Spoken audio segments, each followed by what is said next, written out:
And hello, and welcome to another weekly update of Ready Communities. My name is Chad Renando. And I'm Kerry Grace. And before we get started, I'd like to acknowledge the traditional custodians and elders past and present. Thank you, Kerry. And this week we have been in Grafton, another amazing week as we go through Ready Grafton in the lead up to the Social Impact in the Regions Conference, which will be from the 3rd to the 5th of September. And a lot of excitement both in the community and around Australia for that. If you haven't gotten your tickets yet, please book those in. It really is going to be an amazing experience. Up to around 300 people coming to Grafton and talking about all things social impact, not just for this local community, but to take back to your communities. And the program's shaping up, still progressing along really good. Absolutely, yeah. There's, again, if you haven't heard yet, the 3 days, the first day being come as you are, and we're just asking people to turn up exactly where they are at that point in time so that they can learn in the room and connect and network with people. Day 2, as you were. So on that day, we look at healing, and there's also 12 different workshops that people can choose to attend. And then the last day is as you'd like to be or as you want to be. So that's a planning day as well. So we really aim for people to go home with not only a really comprehensive plan that they can take straight back into their work in their community, but also a massive network of people from all across the country that can support that plan to happen. And it's really based around, our the work that we do around readiness and really wanting people to come away with one of those 5 areas or all of the 5 areas around greater clarity and understanding, greater connections and connectivity, capability and capacity, collaboration for the purpose that they believe in, and advocacy and promotion. And what we've seen is invariably people level up across all 5 of those areas through the program. Yeah, absolutely. We can't express enough how different this conference is to normal conferences. And if you follow me on LinkedIn, you can read a little bit about how we incorporate neuro arts into the conference. So it's certainly not an environment where you just have people talking at you. You have people learning with you. And we make sure that the speakers are in the audience for as long as possible as well. So they're not fly in, fly out celebrities. They're actually here to be part of the learning community. Yeah. And it is very much in community. We often say that part of the reason why we did Ready Communities is so that when the Social Impact in the Regions Conference is there, we've had that 10-month lead in, bringing the things that local community cares about, but also that can be shared broader to other communities. And part of that is through engagement with local leaders and the development of focus areas. And within Grafton, 2 of the focus areas that we've touched on this week, I'm so incredibly excited about. One of them is around food. And this week we were able to attend the weekly markets. And the markets here they really are different. It's run very much like going back to my background around innovation and business and industry. It feels very much like an innovation hub. We were talking to Deb, who's running the local markets there, very much as a role, much like an innovation hub manager, and just that personal story around each of the stall holders. And that's led to, we do want to do more around how markets might run in that model, but also in what that collective of food providers, food processors need. And we're actually talking in the region about the opportunity around greater processing for food in this region. Yeah, value adding to food is really important for local growing economies as well. So it'll be interesting to see how that unfolds. And the other part of food is we make sure that the food at the actual conference is sourced locally and we use local suppliers. We know that adds to the budget, but it's actually a really important part of our procurement policy. I can absolutely guarantee you'll never eat a sandwich at one of my conferences. Or at least not one that's 100% locally provided, owned, and quite different. But yeah, and also just with the notion that food and agriculture is very much a part of the livelihood of most communities around regional Australia. And so definitely you'll be able to learn from that. And we've got an impact lab forming around that for people to come and actually be hands-on to learning and develop that. Mm-hmm. The other really interesting area is social enterprise, which is one of our focus areas. And that's evolved into a conversation around op shops, which you wouldn't necessarily expect.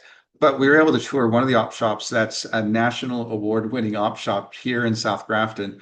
And the work that she's doing there, the local manager of that is just incredible. Like how she structured it and how they actually have a maker center attached to it to use the offcuts and then use that as additional revenue streams, really diversifying even in the op shop model. Yeah, it was really cool, wasn't it? And her passion for what she does, her community, and that she's shipping these things all over the North Coast as well, the different recovery rib packs that she makes. Yeah. Yeah, it's awesome. And that might also turn into, just had a conversation today around the potential for that to turn into a collective of the op shop owners to see how they raise the overall awareness and the capability for circular economy in the region, both for tourism as well as for efficiencies in business. Yeah.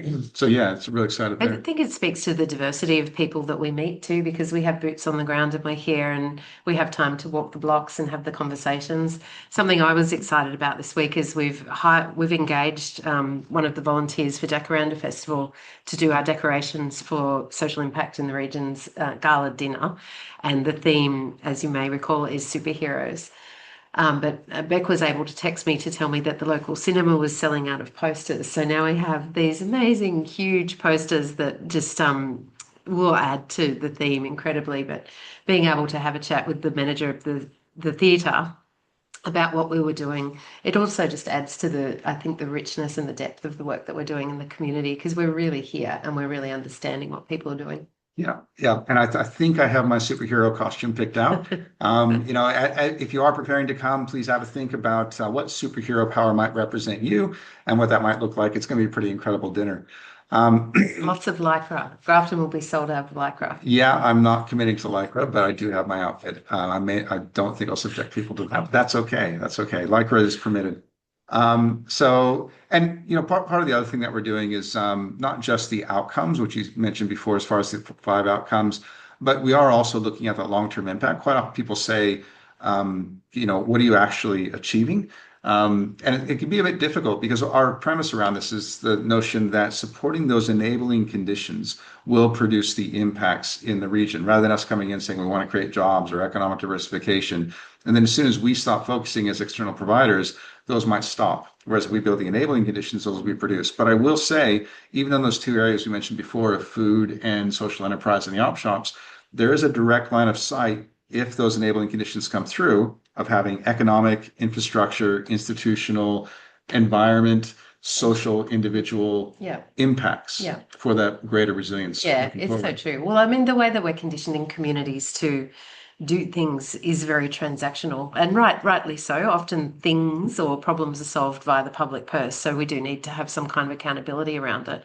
But it misses what you call, Chad, the space between. And when we don't look at the space between, it's the things that people working in the community sector know that they do. But they're never funded to do that thing. Like the amount of connections that you've identified that we were able to create just in the last 12 months, which is how many? I think around 24,000. Yeah, so that's 24,000 just from working in primarily the Macleay community, also a little bit of our Grafton work and a bit of the work that we'd done in Foster as well. But when you think about it, like I questioned Chad on this, I thought he made it up actually, and I know that we create a lot of connections, but I didn't know it would be that many. So once you understand that creating one connection and then that connection can go on and create five and then five and five, but I mean, we can describe the results anecdotally from people getting jobs that are meaningful to them, to things like a shop local card being established both in Kempsey, and also we're reinvigorating one in Grafton as well. We're bringing in a hotel aggregation system that will assist not only our event but also Jacaranda Festival with their accommodation. There's many different little things that over time we're starting to see the patterns in them and the needs that are in regional communities. Yeah.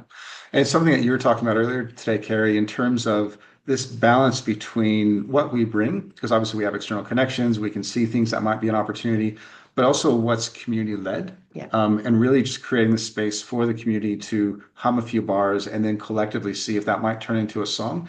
So we have to be very careful on our role of coming in and saying, you need a shop local card, or you need an innovation hub, or you need a collaborative body. Yeah. But if they say, hey, we kind of want to achieve this, and we say, well, here's something, finding that balance between those two, but definitely community led. Yeah, and it has to be community led. We learned from in Kempsey when we had identified the initiatives, which is not something that we do anymore, aside of the fact that there is a byproduct of initiatives because they will come up anyway. If that is our entire focus, people are trained to think that it'll be up to us to solve them. And if we solve things, then it's just not going to be sustainable. It's the same as, I mean, you can inject an enormous amount of money into a community, and without the ongoing plans to sustain it, again, it just disappoints people. So I think what we do, and what I'm really proud of what we do, is really create that self-determination in community, give people permission, even though we may not be necessarily the people that should be giving permission. But I don't think sometimes people just need that endorsement to get started. Yeah, yeah. Like it, yeah. And you also acknowledge that we meet people at different stages, right? Because they could have been doing it for years. Like we were talking to one person in the community this week. He's like, yeah, I've been to these things before. And but then if we have the conversations, well, maybe I'll try one more. We'll give it another shot. They always want to give it a go, but sometimes it's just can be tiring and they just need a bit of that extra support. Yeah, I think so. I believe, and I have believed for a long time, that all of the resources that a community actually needs are there. It's just that they're not necessarily aligned in a way that is functional. So more and more as our work evolves and you do that evaluation, I'm seeing that that's what we're kind of showing to be true. That's right. Mm. Yeah, absolutely. So if you want to know more about this work, as well as just social impact in general, I encourage you to come along to the conference from the 3rd to the 5th of September in Grafton. Pick up your tickets. Would absolutely love to have both your voice adding to it, as well as hearing what you might take away from it. It's going to be pretty amazing. It will, yeah. And we've been promising our white paper for quite some time too. It is actually, it will be released either next week, within the next 2 weeks anyway. Yeah. But we'd encourage people to go and subscribe to our newsletter you can on LinkedIn, but also on our website, readycommunities.com.au, and you'll get a copy of it. That's right. So until next week, thank you very much. And yeah, any thoughts, reflections, comments, always love them. We're always learning and as we grow and share. Thanks heaps.